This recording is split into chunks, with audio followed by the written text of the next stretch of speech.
King here, back for another video. So in this video, I'm going to talk about the term I heard this past weekend. I went down to Charleston and attended an event that was hosted by the Center for Heirs Property on the McLeod Plantation there in Charleston, South Carolina. But anyway, so one of the terms I heard was eradicating heirs property. So I want to speak on it, but before I get into it, I want to show this video and then I'll come back and give my thoughts on the matter. Thank you, John Deere, newest member of our family. Appreciate everything that you're doing to help eradicate heirs property. Thank you. Now it's time.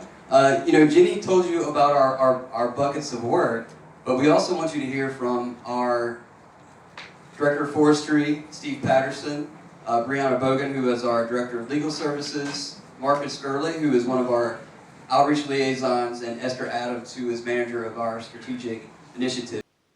Okay, now you've seen the video. So the gentleman that was speaking, and he actually repeated the words by Dr. Jenny Stevens, who spoke earlier.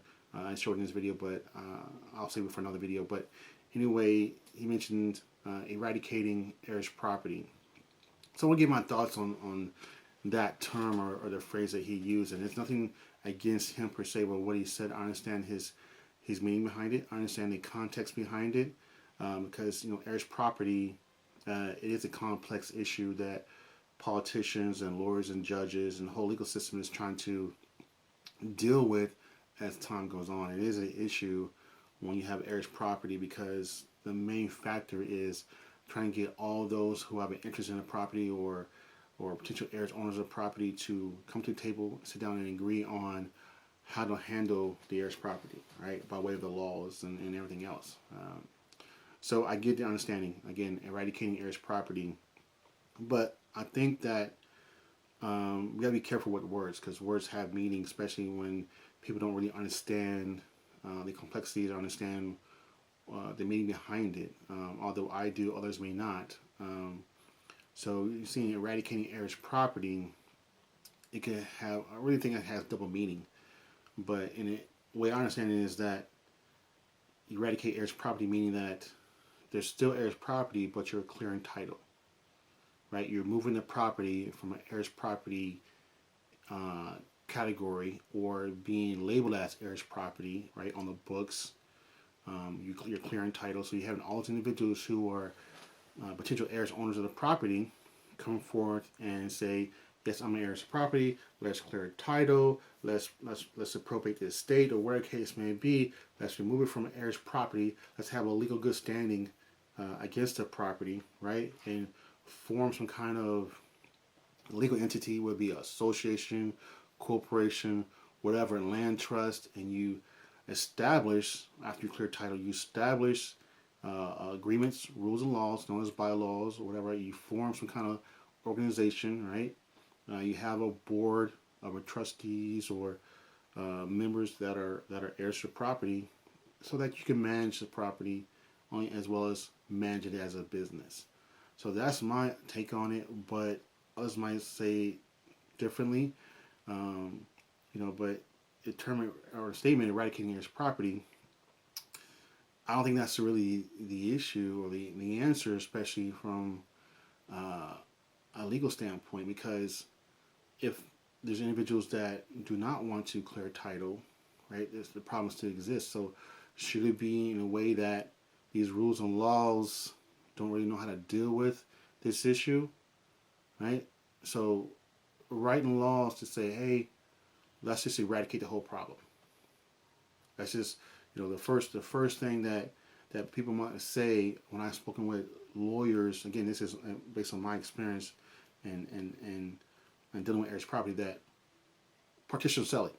Why don't you just sell it? Because it's always going to be a problem. 10, 15, 20 years from now, it's going to be a problem. You'll be right back to square one again. That may be the case, and that may be true, but at the same time, writing rules and laws to say, okay, we're just going to, how are we going to deal with it? We're going to sell the property. We're going to partition and sell it to a highest bidder or to whoever. That is a way of eradicating heirs property, but wouldn't it be better than, since to say, let's write some rules and laws, right, at the city, county, state level, right? Not so much at the federal level, but if in federal level wants to get involved, then so be it. But at these three levels, have the rules and laws in the books to where say give the heirs owners of property, right? If there's heirs property that doesn't have clear title, the options to clear title, right? Where it's not being so costly to clear a title, as well as give them an option, based on rules, laws, best business practices, as well as their understanding, right? So receiving education, receiving that mentorship, such as for instance for heirs property, whoever, say, hey, here are the options. You can create these organizations. You can create a land trust. You can do all these things where you're not giving up your full rights to the property, right? Can bring everybody to the table to reach that family agreement to create this organization, to have rules and laws, to abide by the rules and laws.